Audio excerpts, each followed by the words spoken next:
Madam Speaker, I beg to give notice that at the expiration of 21 days, I will ask the Minister without portfolio in the Ministry of Economic Growth and Infrastructure Development with responsibility for works the following questions standing in my name. Responsibility for works, the following questions standing in my name.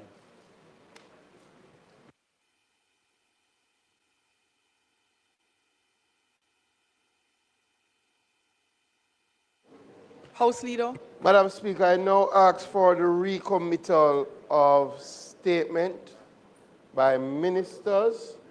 We will have a statement from the Minister of National Security and Peace.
Question is recommit. No statement by ministers. Those in favor?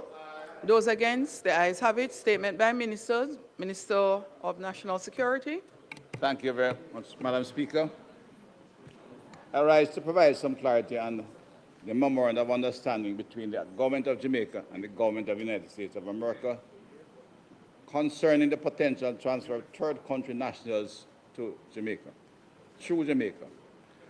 Also, I want to emphasize that this matter must be considered within the context of Jamaica's international obligations, its long tradition of maintaining strong security relations with the United States and shared security challenges, our national security responsibility, and the realities of an evolving global migration environment. This MOU is not an immigration settlement arrangement. It is not a program to permanently resettle individuals in Jamaica. The persons contemplated under the framework are nationals of countries other than Jamaica who would transit through Jamaica under a controlled process while arrangements are made for the onward movement, including return to their countries of origin or another appropriate destination. Madam Speaker, it is also important to address some of the public commentary shown in this matter. Under the signed MOU for the TCN, third country nationals, Jamaica will host only 25 TCNs at any one time with the International Organization for Migration, IOM, support and not 10,000 persons inaccurately reported in the media. Under the signing, the MOU establishes a framework for cooperation. It provides that any proposal for a transfer must be considered by the Jamaican on a case-by-case basis and at Jamaica's discretion. The process is designed to be controlled, phased and subject to agreed operational procedures. The discussion contemplated a limited operational flow subject to safeguards. A key control mechanism is that the process would pause where the number of individuals remaining in Jamaica exceeds the agreed threshold of 10 individuals, allowing for review and management of capacity. There is no need, Madam Speaker, for excessive focus on the final number, as Jamaica will maintain complete situational awareness in respect of each potential transfer, which will be carefully vetted against the established criteria and must comply with all the requirements agreed before Jamaica agrees to the transfer. Importantly, it is Jamaica's assessment that will guide what is considered appropriate and manageable. Madam Speaker, the government has also been deliberate in ensuring that the MOU contains the necessary legal protections. I can assure the public that every line was carefully considered and negotiated by skilled professionals steeped in foreign and security policy, as well as attorney at law well versed in matters of international and constitutional law in our Attorney General's Department. Admission of foreign nationals to Jamaica continues to be guided by the Aliens Act and the Immigration Restriction Commonwealth Citizens Act. Under review and should be in the House very soon, but it's still valid and has excellent guardrails for acceptance of foreign nationals in Jamaica. This is why, Madam Speaker, no transfer can take place until the operational procedures are finalized to ensure compliance with Jamaica's legal framework. The MOU specifically recognizes that all actions under the framework must be consistent with Jamaica's international obligations, including the Convention relating to the status of refugees, the 1967 Protocol relating to the status of refugees, and other applicable international obligations. This is further supported by the broader international migration governance framework, including principles advanced by the International Organization of Migration, which promotes migration systems that are orderly, humane, safe, and rights-based. Government has already ensured that the operational safeguards are clear. Importantly, before any transfer occurs, Jamaica and the United States must first agree to the operational procedures governing implementation. Individuals will be considered on a case-by-case basis. Jamaica retains the discretion to accept or reject proposed individuals. All available documentation relating to identity, medical information, and criminal history must be provided. And persons with criminal antecedents will not be accepted under the arrangement. Madam Speaker, let me reiterate that no transfer will commence until the necessary procedures are completed and accepted by both parties, have agreed on the implementation framework. MOU itself provides the implementation is to be consistent with operating procedures mutually agreed in writing before transfer begins. We must also recognize the diplomatic environment within which the decision has been made. The United States remains one of Jamaica's most important bilateral partners, if not the most important. With a significant diaspora population, this population maintains strong family ties and business interests in Jamaica, the ultimate place of home. As a sovereign nation, Jamaica has a responsibility to maintain constructive diplomatic relationships while ensuring that cooperation is consistent with our laws, our values, and our national interests. Our approach has been neither automatic acceptance nor rejection. It has been careful negotiation over time. Jamaica has a long history of engagement on security, migration, and international cooperation matters. We have considered the experiences of other countries, including those within the Caribbean region, that have entered similar arrangements and have ensured that Jamaica's circumstance safeguards remain central. Madam Speaker, the government has not taken this decision lightly.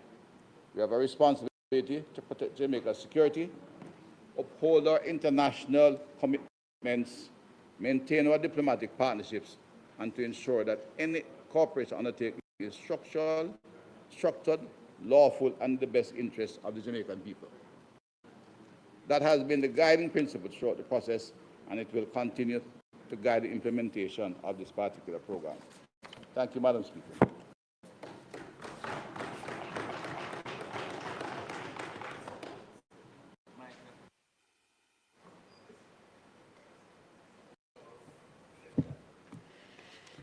Member from St. Catherine South will be responding.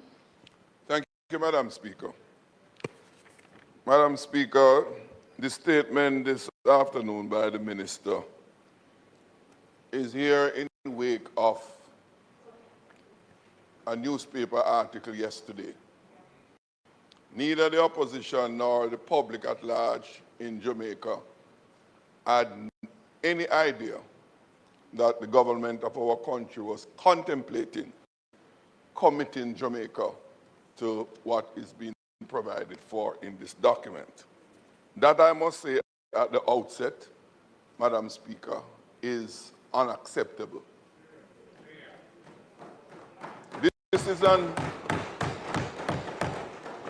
This is a proposed action to commit Jamaica to, not commit any individual on the government side, the country of Jamaica. Secondly, Madam Speaker, in bilateral arrangements, it is about pursuing common interests between the bilateral partners. My question then arises, what is Jamaica's interest in this arrangement that is being considered with a disposition to implement? And I think not just the opposition, but the country, Jamaica, should be told, ought to be told, what Jamaica is set to benefit from this arrangement being proposed. Is there a security risk to Jamaica that is being pursued, protection is being pursued here? Is it so or is it not? Not a broad speculation. We would like answer in that regard. Thirdly, Madam Speaker, because this arrangement is seeking to commit the country of Jamaica, it is only proper that the executed MOU that forms the basis of the arrangements be pursued, be brought and tabled in this House. And I'll go further, Madam Speaker. If the government, and I hope they do not, but should the government proceed to enter into an arrangement on the basis of what we see here, that agreement, which is being negotiated, as the minister indicated, be tabled in this House before its implementation. Not after, and we are left to react to what is already in force. To do otherwise, Madam Speaker, would be blatant contempt to the people of Jamaica and would be unacceptable. Further questions arise from this proposed arrangement. And yes, we are searching in the dark because there's very few details have been made available to us. The minister said in the statement here, not a 10,000, maximum of 25 persons at any one time.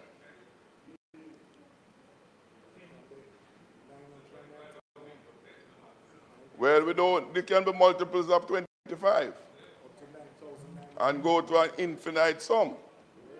What is the maximum duration of their stay in Jamaica? And should those persons not be removed from Jamaica at the expiration at that hopefully agreed maximum period, what is the recourse? Are we stuck with those persons? Will they be re-extracted and sent elsewhere? We don't know. Madam Speaker, as I speak, there's over 1,700 males being detained at the General Penitentiary, our largest penal institution, for detention. Because this is not an hospitality service we're asked to provide here. It's a detention service. Our next facility in Spanish Town hosts over 1,000 inmates for a facility that was built for 750 persons. In the case of General Penitentiary, was built for no more than 850 persons. And it's over 1,700, more than double the capacity. And the conditions that prevail in our penal institutions, we'll all agree is not the best. So we have a long-standing inability, incapability of providing what is deemed acceptable and reasonable condition for the detention of persons in Jamaica. Why are we seeking to compound our problem? The cost of, is it going to be used in existing facilities? Or are we going to be having new facilities? Who will bear the cost for creating these new facilities and maintaining these facilities? These are critical questions that go to the heart of everyday Jamaican life, because the resources of this country, as we are now, is way inadequate to deal with the demands. So, Madam Speaker, I hope that the government accede to some of these questions we have raised. I don't raise them here on behalf of the opposition only, but on behalf of the rest of our people who are very concerned about what is contained here.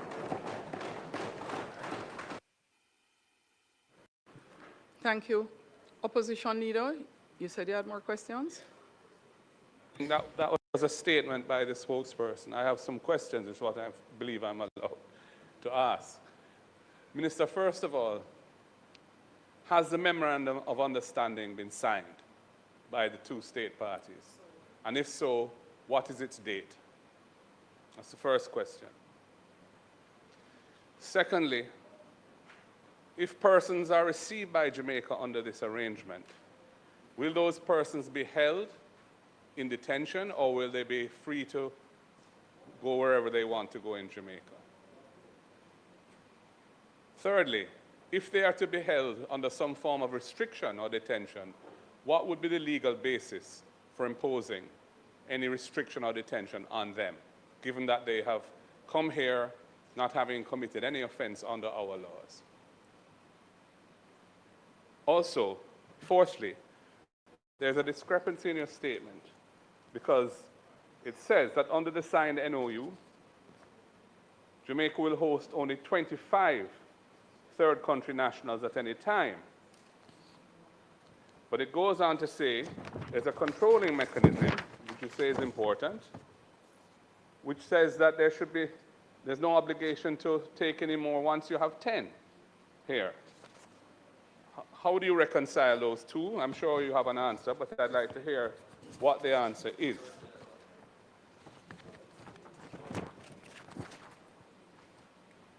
And fifthly, Minister, I would like to specifically ask, what is the motivation for Jamaica entering into this Memorandum of Understanding? There is no discernible benefit to Jamaica from taking third country nationals. Is it that there are benefits which have not been disclosed? After all, we only heard about this because of a leak to a newspaper resulting in the publication of a scoop yesterday. This is why you're here giving this statement today. Were that not, had not that happened, we wouldn't know. We'd all be in the dark. So I'd like to know, what is the motivation of the government in signing this MOU? If there's a benefit to Jamaica or there are benefits, what are those benefits? If on the other hand, there was other forms of inducement, negative or positive, to enter into it, what were those? The country has a right to know. This matter is of great concern to Jamaicans. We have never had a situation in the past where we have taken third country nationals pursuant to a bilateral arrangement. And the last point I wanted to raise, Minister, which I think is number 6, is whether you are aware that a federal court in the United States has ruled that the third country removal policy is unlawful, and that matter, the U.S. government is appealing to the U.S. Supreme Court. So the legal status of this arrangement under U.S. law is very unsettled. The only existing ruling that I'm aware of is one where a federal judge in the District of Massachusetts had said, out of a class action lawsuit brought by 8 migrants, had ruled that this arrangement is unlawful under the laws of the United States. And that is, as I understand, being appealed to the U.S. Supreme Court. So Are you aware of that, Minister, in entering into this arrangement at this time? Should this not at least to await legal clarity in the United States as to whether such an arrangement is proper under their law? No. Opposition leader, you have gotten a lot of leniency. Yes, I have. And I have one more question, Madam Speaker. And the last question I have is, when can we expect the tabling of the MOU in this Parliament so that the people of Jamaica can have access to see what it is that the government has signed them onto in circumstances that we wouldn't know if it wasn't for a newspaper? Thank you, Madam Speaker. First, Hold on a minute, Minister. There is one additional person who would like to ask a question. Is that so? Pardon me? So it's yourself? Yes. And the latitude provided to the opposition leader will not be provided to you, other members. I'm asking you, stick to the question. So hold on, member. So it will, Member Campbell, I heard you very clearly. So, member of opposition did not quite ask questions. In his questions, he gave a lot of preamble and post-dance, but he got the latitude to do so in deference to him as leader of the opposition. So the first person will be St. Catherine Northwest, and then after that will be Westmoreland Eastern, and finally it will be the member from St. Anne Southeastern, after which the Minister of National Security will respond. Thank you, members.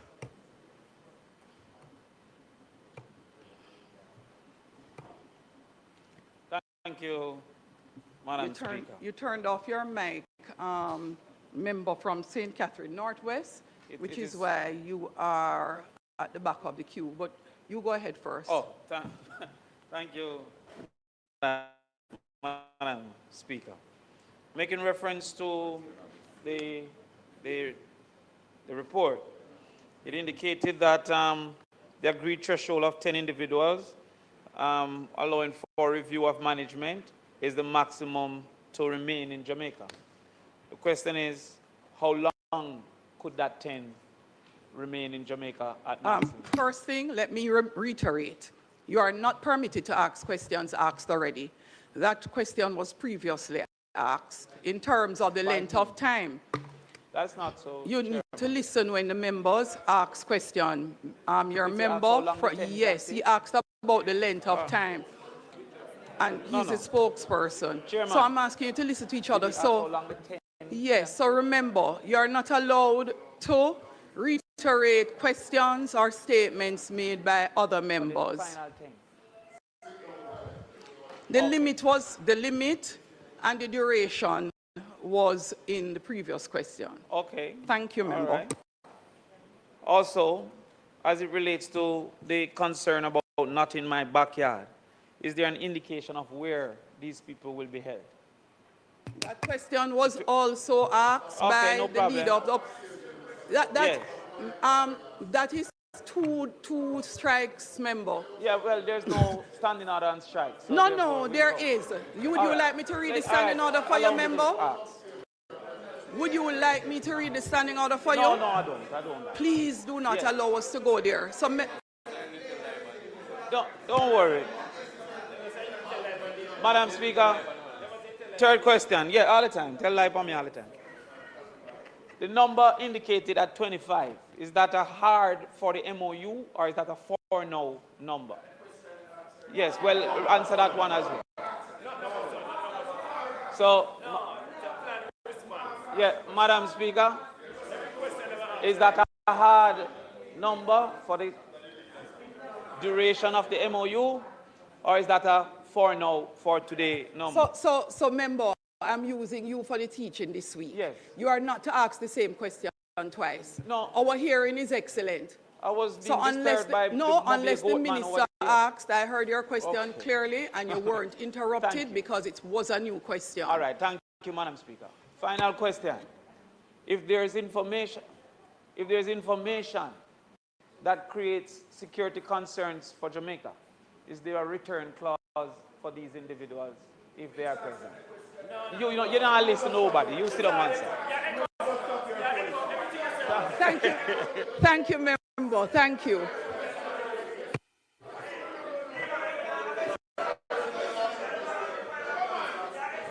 Member from Westmoreland.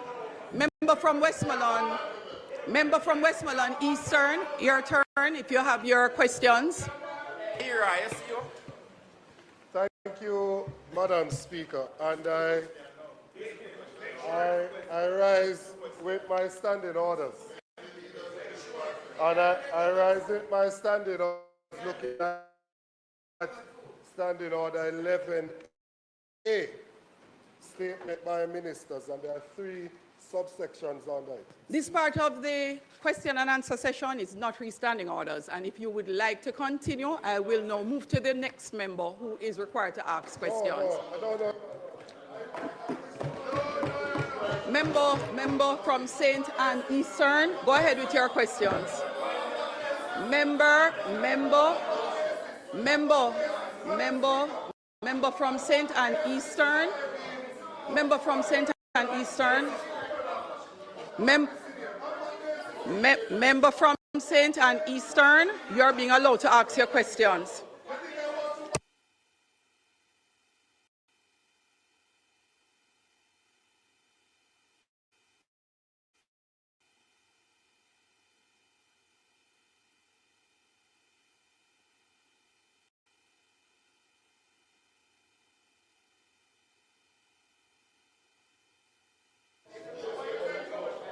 Order, what is it governed by? No, if the question is not governed by the standing order, what is it governed by? What governs the question? John.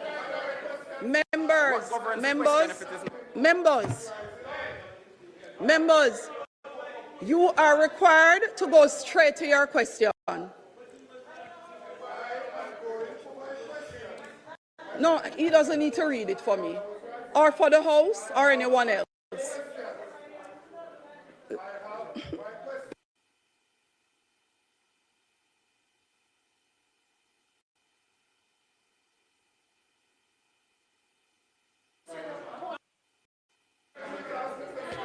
House Leader. Just listen. Members. Member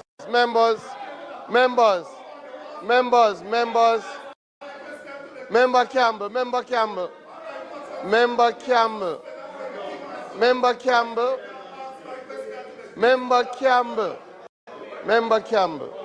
And all the other members.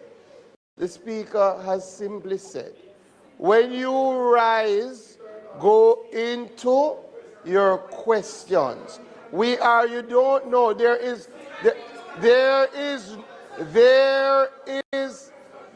no latitude to speak about standing orders. This is,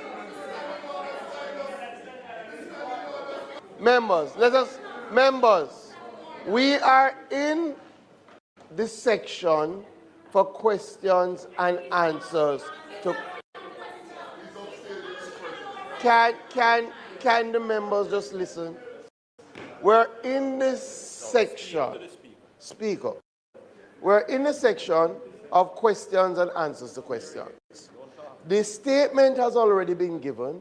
The member has responded on behalf of the opposition, and we're now in questions. When the members rise, please ask your questions. You will be allowed to ask your questions. Your questions must be in accordance with 16.2. Just ask the questions, please.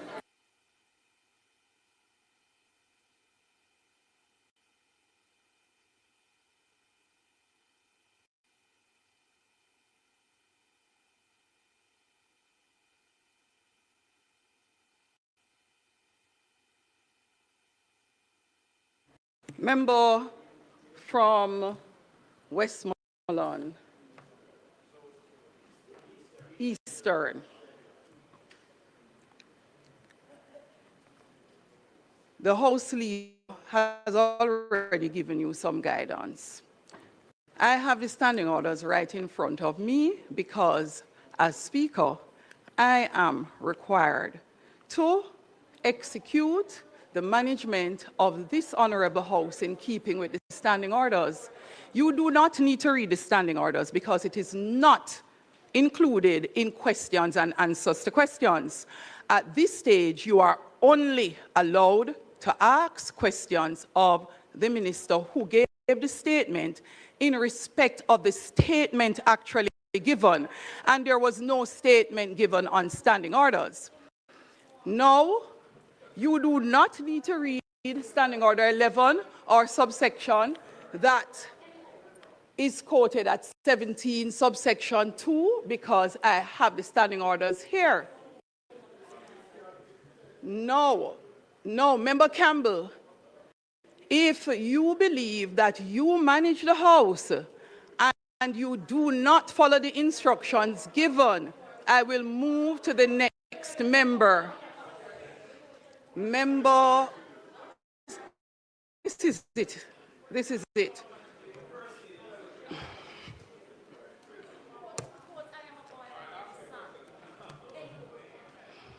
Thank you, Madam Speaker. Your I have question, a member? series of questions. Yes. My first question is that in the information that was reported in the media, it said that You're not allowed in the standing orders to speak of information reported in the media.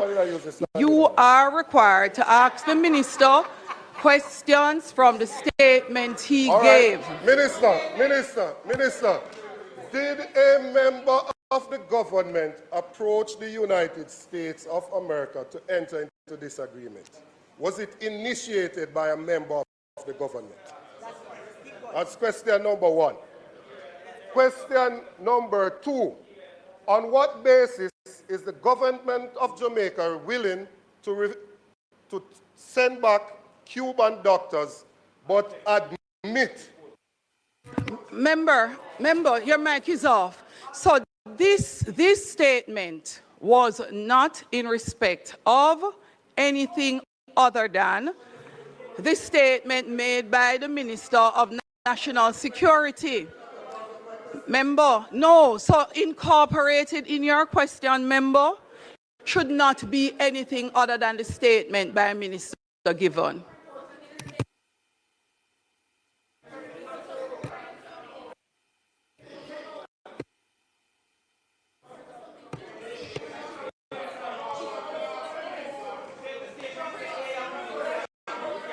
The question I'm asking, Madam Speaker, the government has taken a decision to enter into a relationship with the United States to accept third country nationals who are being deported from the States. And I'm asking, what is the guiding philosophy of the government of the country that I was born and raised and live in that would allow us to accept persons from third countries who are being deported when we are turning back? All right, so you refuse to listen to the ruling of the Speaker. It is obvious you do not appreciate that you are not allowed by the very same standing orders that you would like to guide me on to ask a minister questions that are not in his portfolio. No. Member.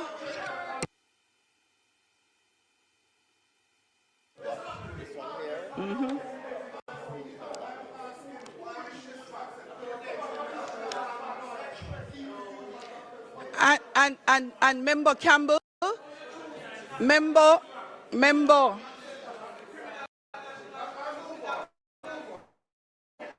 from Westmoreland Eastern, You were reading Standing Order 11. If you would like some time, I will direct you to Standing Order 16 on contents of question 16A. Please read it. I will move on. Minister, is there an exit clause to the agreement? That question was asked already, so you weren't listening.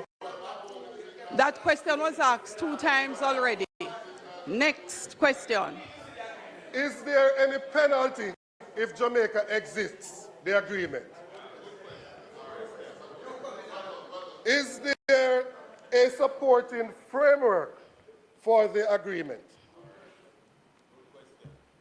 Will the full MOU with the operating protocol be... That question was asked already. With the operating protocols...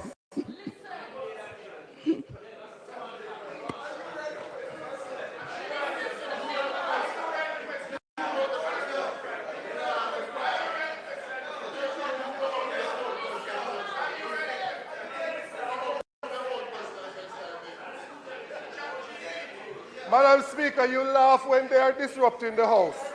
You need to call the House to order. You're laughing. You need to call the House to order. That's what you should be doing, is calling the House to order.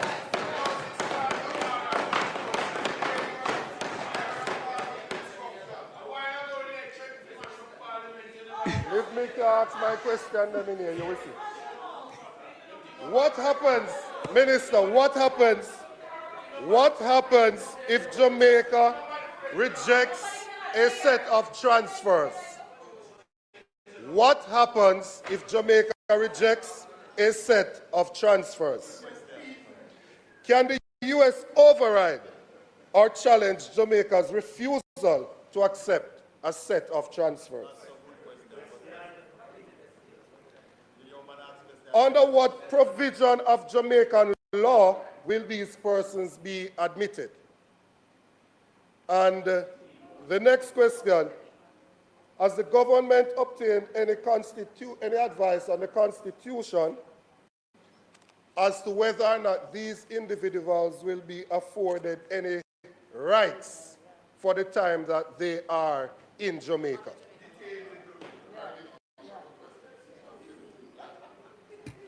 Does that constitute all your questions? Go ahead. My final question, Madam Speaker. Go ahead. My final question, Madam Speaker.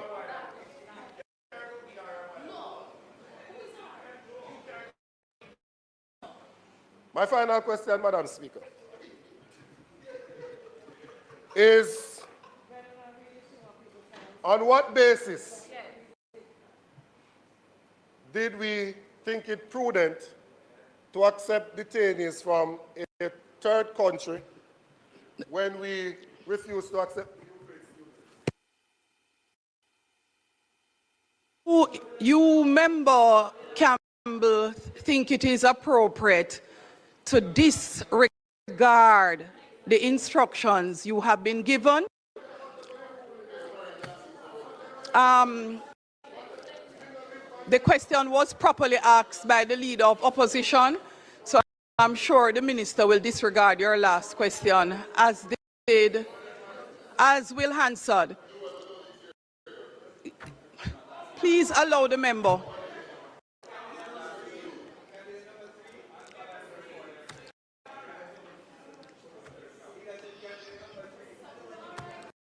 Thank you, Madam Speaker.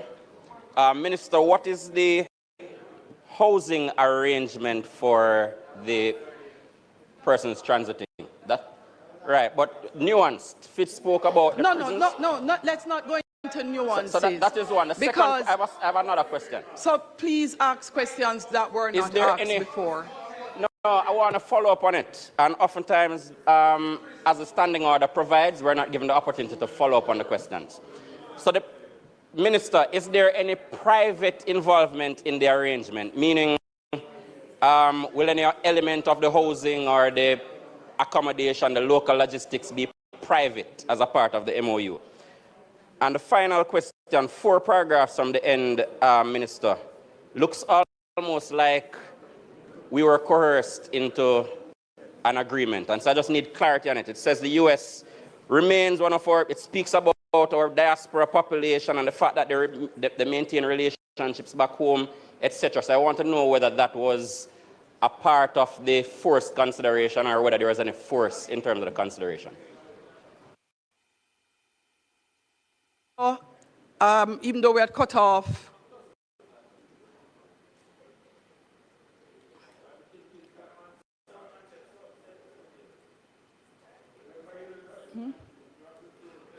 No, I had actually closed before for Minister to respond.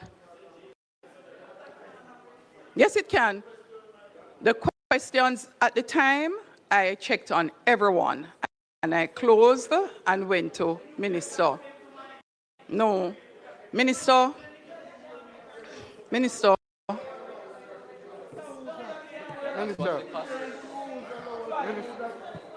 Yeah. Thank you. Thank you, Madam Speaker.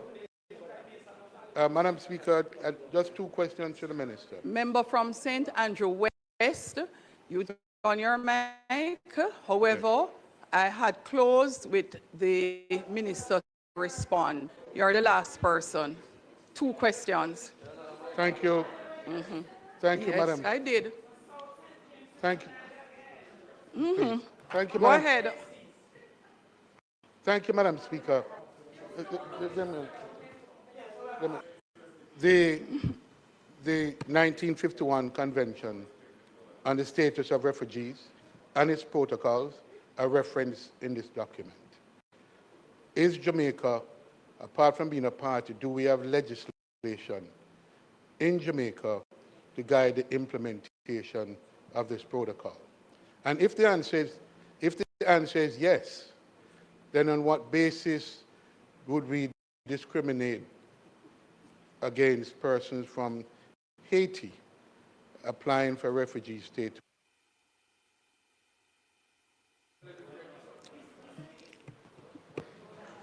Minister.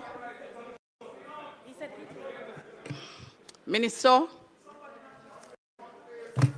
Minister. Minister. Minister, please respond to the question. I have some.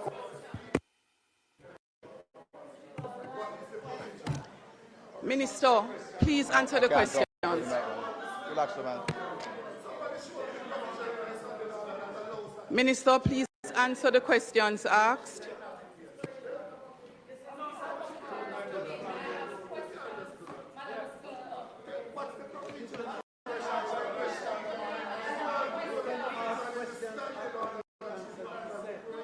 Cut off speaking, but she didn't say that to us before. Madam. Minister, please turn on your mic, Minister. Any other mic, if you turn it on, it will be turned off again. I have questions on behalf of the people of Jamaica. I would like an... Minister, your mic. Speaker. Madam. Minister, please go ahead with your responses. Madam Speaker. Minister, please go ahead with your responses. You take instructions from the Speaker. Madam Speaker, Go ahead, can I be Minister. protected? Madam Speaker.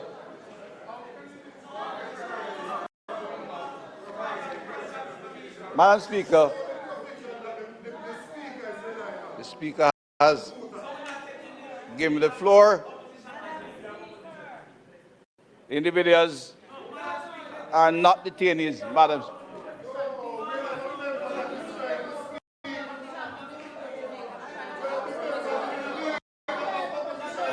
Madam Speaker, may I indicate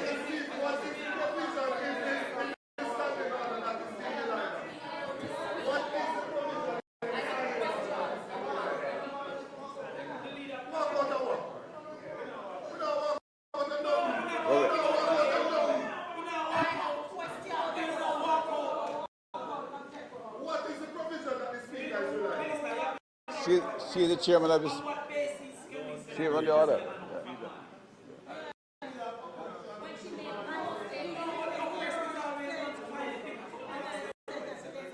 Members, kindly take your seat and allow the minister to answer the questions asked of him. You don't need to get up on any point of order. You have no need to get up on any point of order.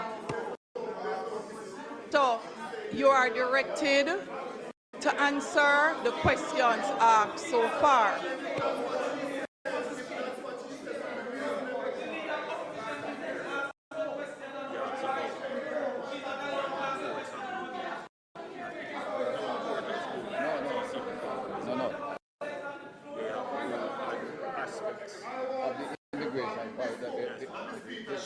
The collection of the street. They heard it. No, not otherwise. The people take out. This is they're being sent to us. Madam Speaker. I'm being denied Madam Speaker. to ask questions on behalf of the people of Jamaica Madam Speaker. about this program.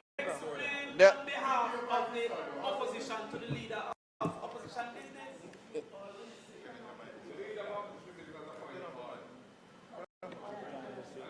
No, but you're all standing.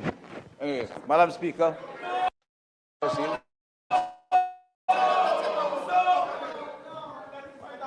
Could you turn off the mics, everybody?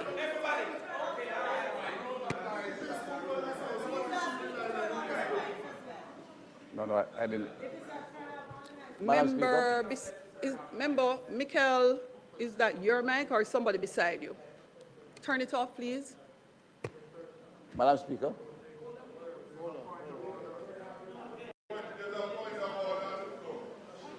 No,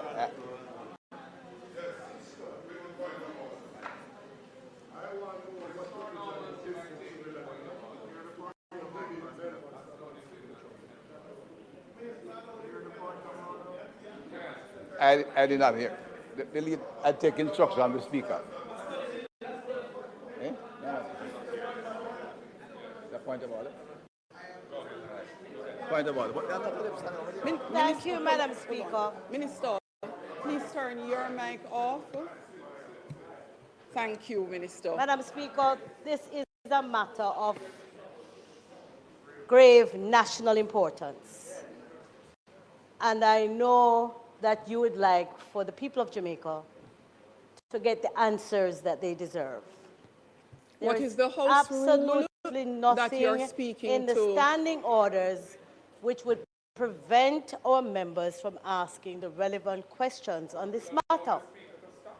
In addition, I would like to know, because perhaps you're planning to take the questions in batches.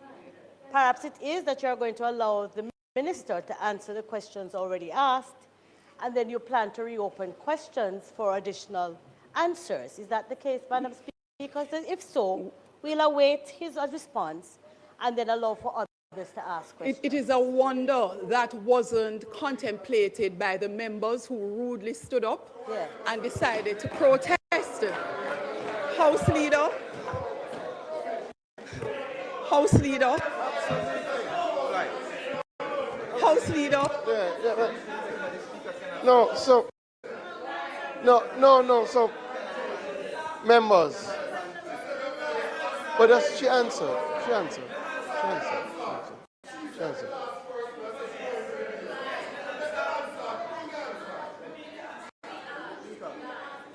There is no need to pull any answer. The Speaker asked for the persons who wanted to ask questions and persons. Allow me, no need. Sorry. Speaker, again, what would have happened is that you would have asked for persons who wanted to ask questions. They would have indicated. You would have given the persons who were going to ask, and then you would have called upon. You would have called upon.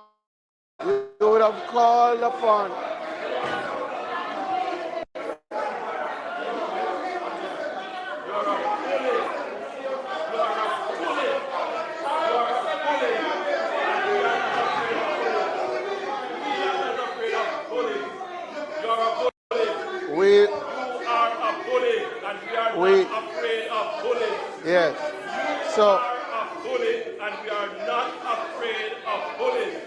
yeah, so Madam, Madam, Madam, Madam, Madam, You are a bully. You are a bully. You Ma- are a bully, and you will not bully us. You are a bully. You are a bully. Madam Speaker. You are a bully. Yeah. Please So, allow the Madam House Speaker- Leader to speak. Please allow the House Leader to speak. And Member Nikisha Burchell. Member Nikisha Burchell. Marshall, once again, Member Burchell, in contravention to the standing orders, is using an electronic device and taping in the House. So, Member Burchell, the moment you, go ahead, Deputy. Give me a minute, please. Madam Speaker, on a point of order. There is an attempt, Madam Speaker, I note that there is an attempt on a point of order. There is an attempt. A member across the floor has consistently been using her phone to record members in the House, which is a breach of the standing orders. Madam Speaker, I am asking that you name the member if the member continues to do that.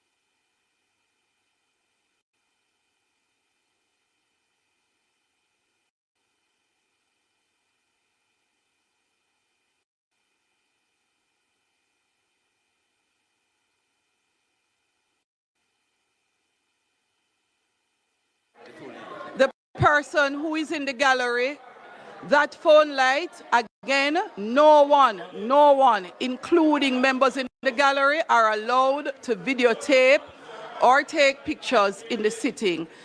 So the person in the gallery doing exactly what Member Burchell was doing, you're asked to stop.